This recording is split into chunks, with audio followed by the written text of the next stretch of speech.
The scream ripped through the glassy night, and Evelyn froze at her desk, pulse sprinting. Rain hammered the windows like a verdict she could not appeal. Files lay open like wounds she could not close. She stared at the cursor blinking, a small, relentless judge. Evelyn said, "Say it, just say it," and the words shattered before they formed. Fluorescence flickered and threw a taller, stranger shape of her on the wall. She hated how that shadow looked braver than she felt. A knock landed on the door, steady and calm. Daniel said, "You're still here." She pressed her palms hard to her ears as if silence could save her again. The city beyond the glass glowed bright and indifferent. Evelyn said, "I'm fine," and heard the lie collapse in her throat. Morning trespassed into the kitchen and found Evelyn upright, clutching a chipped mug. Steam climbed like a thought she could not hold.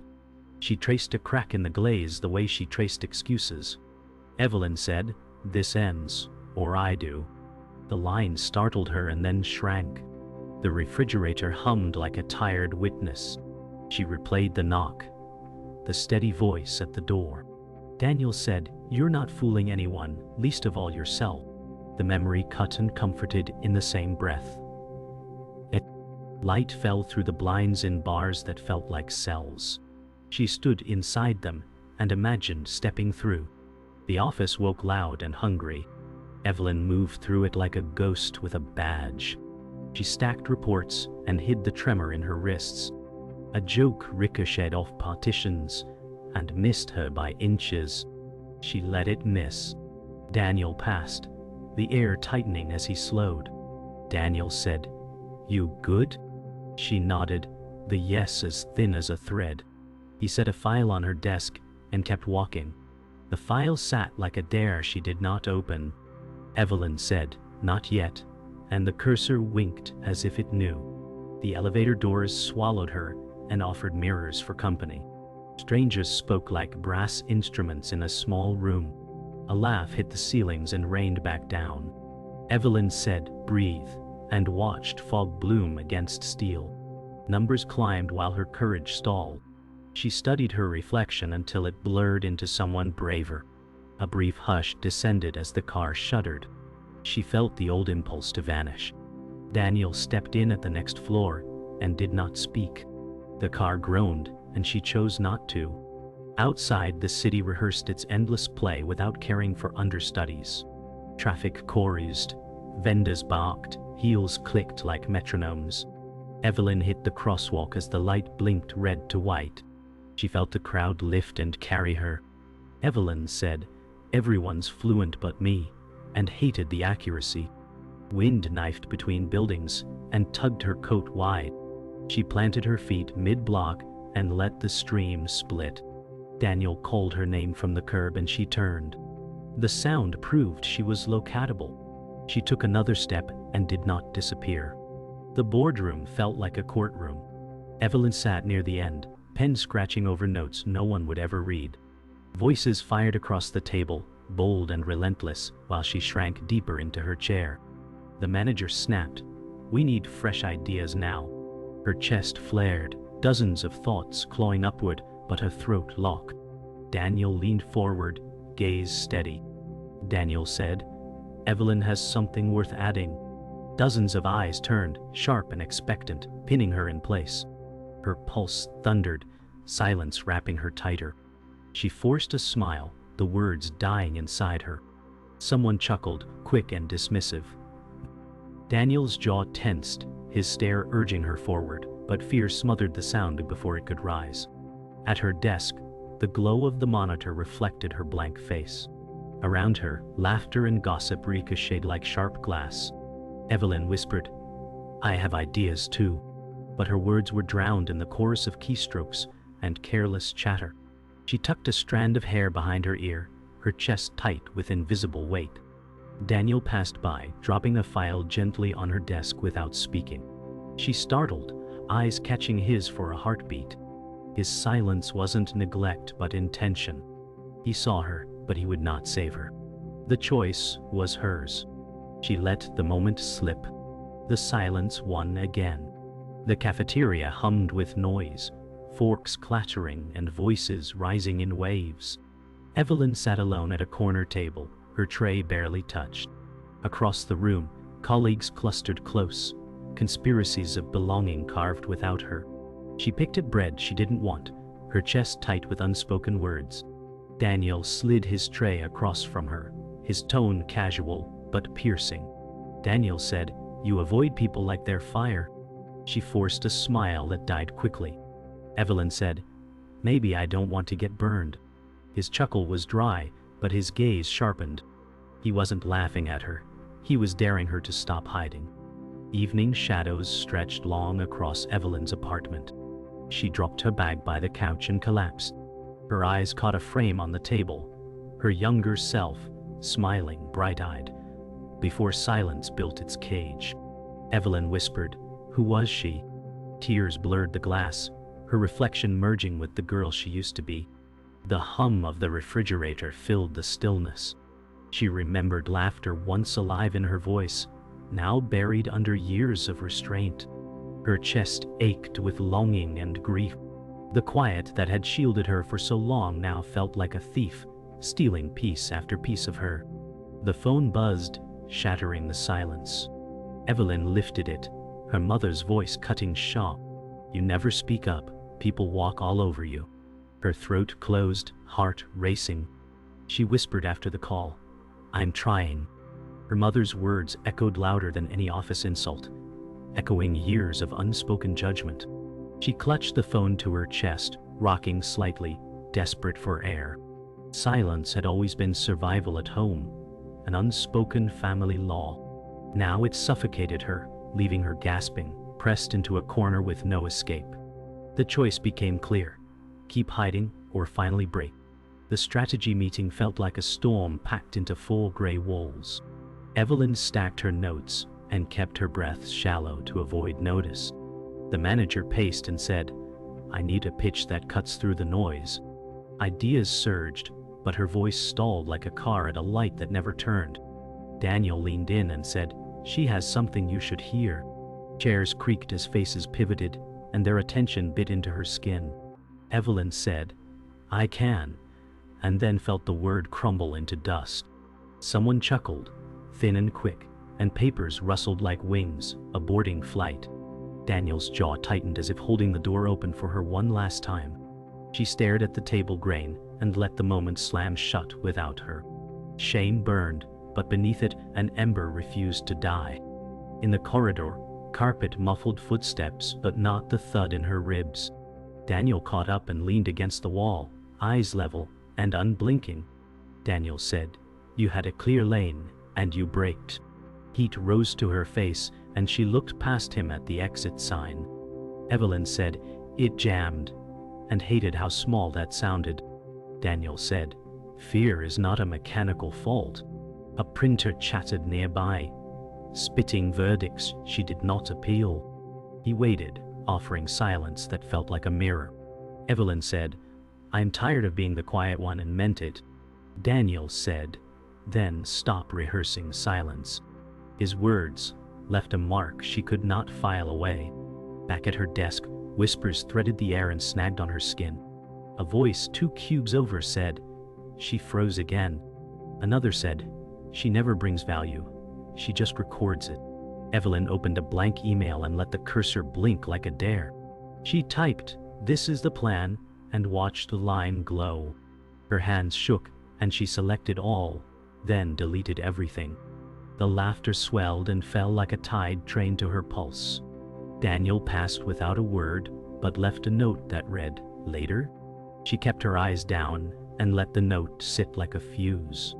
She breathed in stale coffee and toner and tasted years of restraint. It tasted like dust she was done swallowing. Evening pulled her down the subway stairs into a different weather. Water dripped from the beams and stitched a curtain over the tracks. Announcements stuttered, and the crowd swayed like one restless animal. Evelyn said, "I am not a silence," and felt the truth bruise and bloom. She opened her notes app and wrote a headline she would dare to speak. She listed 3 points, clean and simple, like steps across thin ice. A train shouldered in, and wind pressed her coat flat to her ribs. She held her ground and read the points again until they held her. A child laughed nearby, and the sound did not cut this time. The ember in her chest gathered air and grew a spine. At home, the apartment greeted her with the same tired hum. She set the phone on the table and opened the recorder. Evelyn said, "Proposal outline version 1, and startled at the sound. She spoke the first point, and the floor did not open. She spoke the second, and her voice steadied like a hand on a rail. She spoke the third, and let the quiet fall without apology. The room felt larger by an inch, which mattered. She replayed the clip and winced at tremors she could live with. Daniel texted, "Tomorrow, you lead the update." Evelyn said, "I will," and saved the file with a name that did not flinch. The email landed like a gavel, and Evelyn watched her name glow in the subject line. Blame bled down the screen in bullet points that ignored context and memory. The room buzzed with polite silence that felt like judgment dressed in a tie. The manager cleared his throat and said, "We cannot afford this level of hesitation." Heat rose in her neck, and she swallowed the defense that clawed for daylight. Daniel stood in the doorway and said, "Speak before the story hardens without you." Her pulse hammered, and the floor seemed to tilt toward a cliff. Evelyn said, "I will correct it," and the words tasted like surrender. Murmurs drifted from nearby desks, thin and satisfied. She stared at the cursor, then at the window pane, and felt the old metal cage tighten. The moment asked for a voice and received her silence, and it left with evidence. In the restroom, Evelyn gripped porcelain until her knuckles turned chalk. Water danced from the faucet and stitched a small river across the basin. Her reflection fragmented in the spotted mirror, as if refusing to stand with her. Evelyn said, "Say it out loud," and the echo returned without help. A stall door clicked and someone washed hands, offering a glance and nothing more. The fluorescent hum deepened like a warning she had heard since childhood. She lifted her chin, met her own eyes, and felt a tremor pass. Daniel's note in her pocket pressed against her palm like a coin of courage. Evelyn said, "No more apologies for breathing," and the sentence shivered but stayed. She dried her hands slowly, as if time were waiting for her answer. Outside the door, laughter spilled and curled under the threshold. She let it pass by, like weather she would soon step through. Night returned with rain heavy enough to blur the city into a bruise. Evelyn walked home beneath a street lamp that blinked like a tired eye. Cars hissed along the curb and threw fine needles across her coat. Two strangers laughed at the bus stop with the ease she studied for years. Evelyn said, "You do not know the price of quiet," and the rain swallowed it whole. A horn barked, and the puddle at her feet rippled a small stubborn circle. She pictured tomorrow's room, and the chair she would move to the center. Daniel would watch, but the choice would be hers to carry or refuse. She pulled her collar high and felt fear loosen one finger at a time. The storm did not quit, and for once she liked the argument. Her shoes squelched with every step, a metronome that insisted on forward. The street kept shining, and it refused to mirror her smallness. Morning brought a brittle brightness that made every flaw look deliberate. In the break room, two coworkers traded whispers that clinked like cutlery. One said she freezes, and the other finished the sentence with a smirk. Evelyn poured coffee and kept the cup steady only by will. Heat climbed the rim and insisted on being held. Daniel stepped in, scanned the room, and set his phone down with care. Daniel said, "You can answer, or you can let them write your ending." The room waited, tasting spectacle, and the silence curled its old fist. Evelyn said, "I heard you," and surprised herself with the quiet weight of it. The whispers thinned, and she placed the cup down without a spill. She was not finished, but the door inside her had moved on its hinges. Daniel nodded once, as if a ledger had finally found its first entry. She left the room and carried the warmth rather than the sting. Night sealed the apartment and left Evelyn with the hum and the dark. She slid to the floor beside the couch and let the day pour out of her. Tears came in waves that did not ask permission or offer apology. Evelyn said, I cannot survive like this, and the words did not run. They stayed and drew a slow, clear circle around her breath. She opened the voice recorder and listened to yesterday's outline. The tremor in her first sentence sounded like truth under construction. Daniel's text arrived and said, "Tomorrow, you lead. I will be in the room." Fear flared, then curled back like steam that had spent itself. Evelyn said, "I will," and saved the file with a title that refused to hide. She sat very still until the quiet felt earned rather than imposed.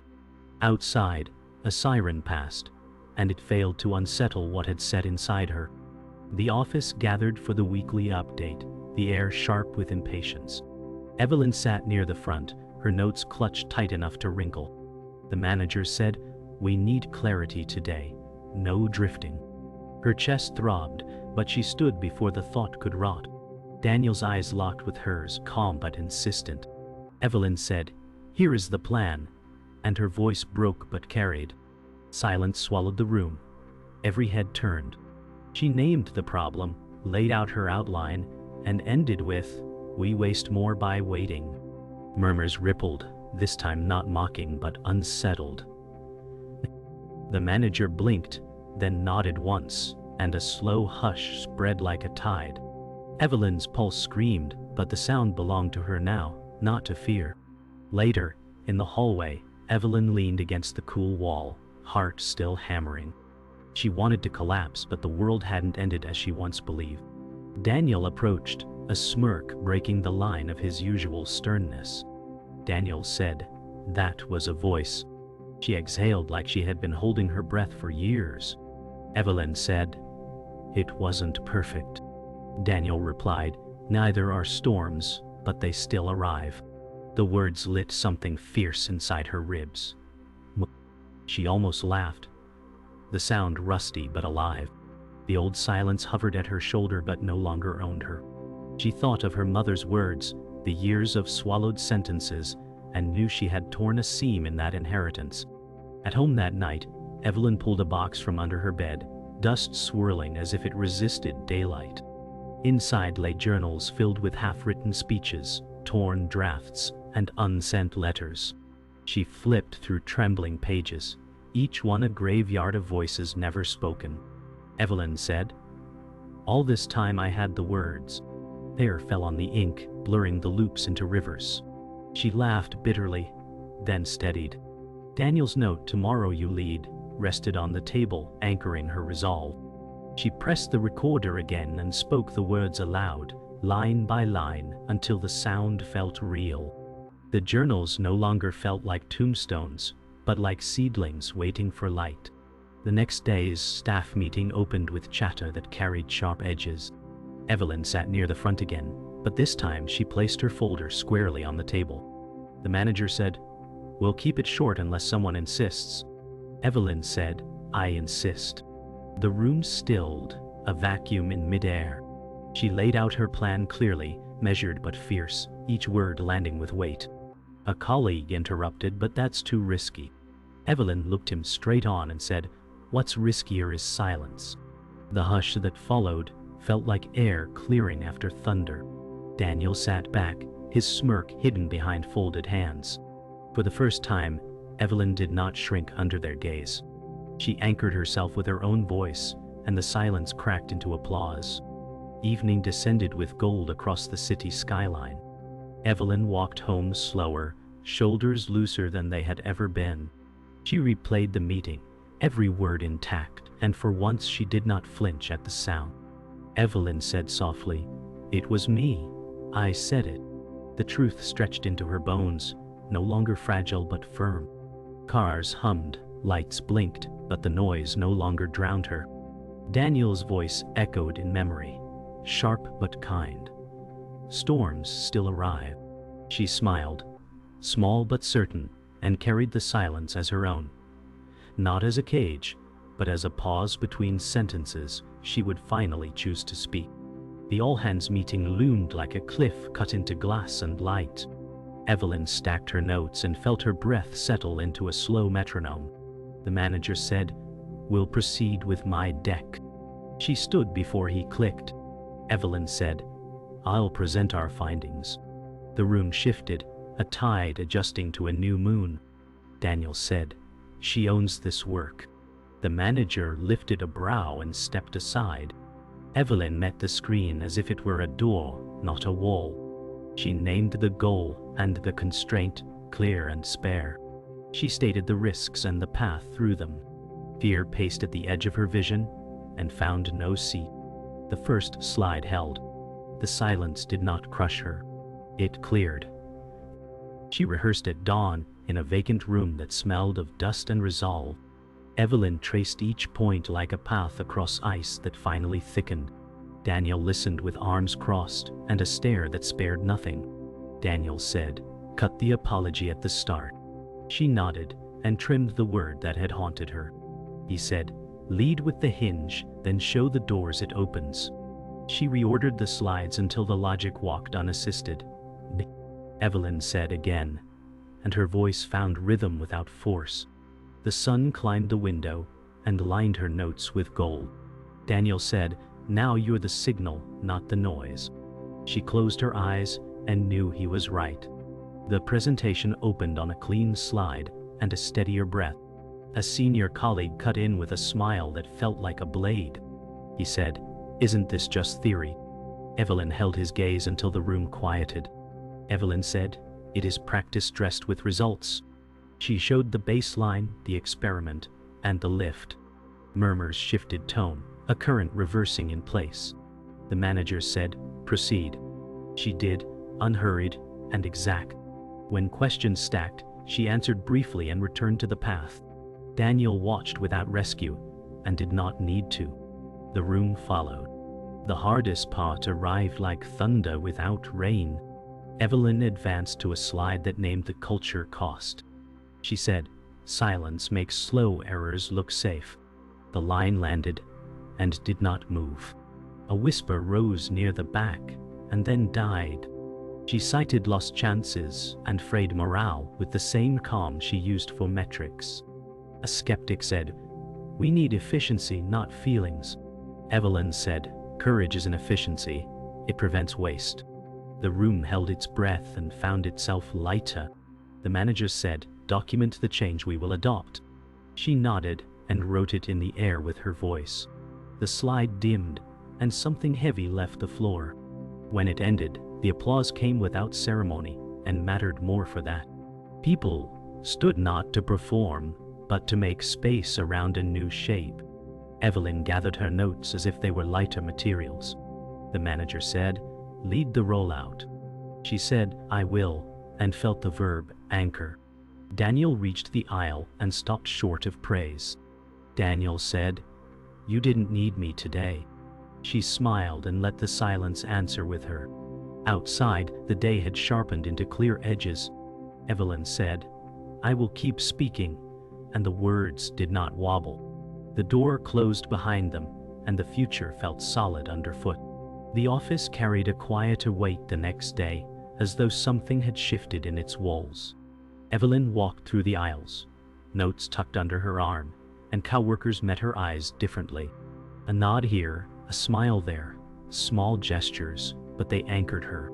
She thought of the years when she had slipped past unseen, her silence making her a shadow.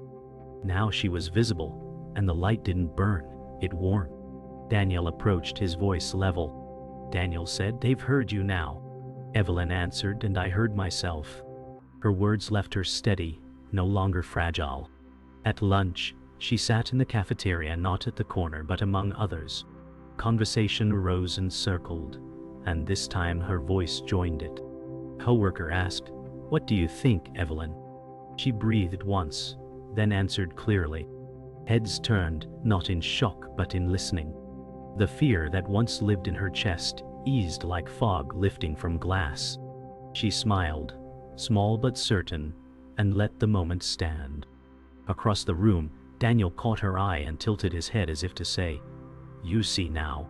She said nothing back, but her silence this time was choice, not defeat.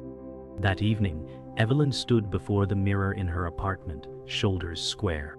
She thought of the girl in the old photo, bright-eyed and unafraid. She whispered, "I see you, And the reflection answered back, no longer a stranger.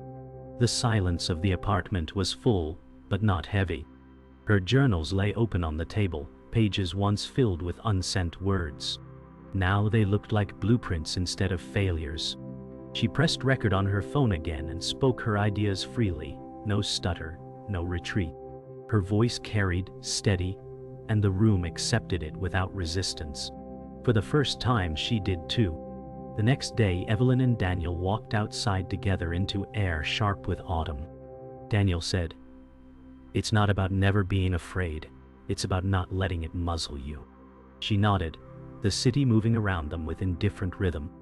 Evelyn said, "Fear will always walk beside me, but now it doesn't walk ahead." Daniel smiled faintly, rare and unguarded. They stood at the crosswalk, the crowd pressing around, voices everywhere. Evelyn lifted her chin and let the noise become part of her own rhythm. For the first time, she felt not drowned by the world's voices, but aligned with them. Night returned, but this time, it carried no cage. Evelyn stood at her window, city lights sparking like restless stars. She whispered, "I have a voice," and the words hung in the glass as if etched. She remembered every moment of silence, every weight she had carried, and now felt them fall away like old skin. Daniel's words echoed, "Storms still arrive." She smiled stronger now, and let the silence stand beside her without fear. Evelyn said, "This silence is mine now," and it stayed, loyal, no longer her prison but her pause. The city roared below, and her voice finally belonged inside it.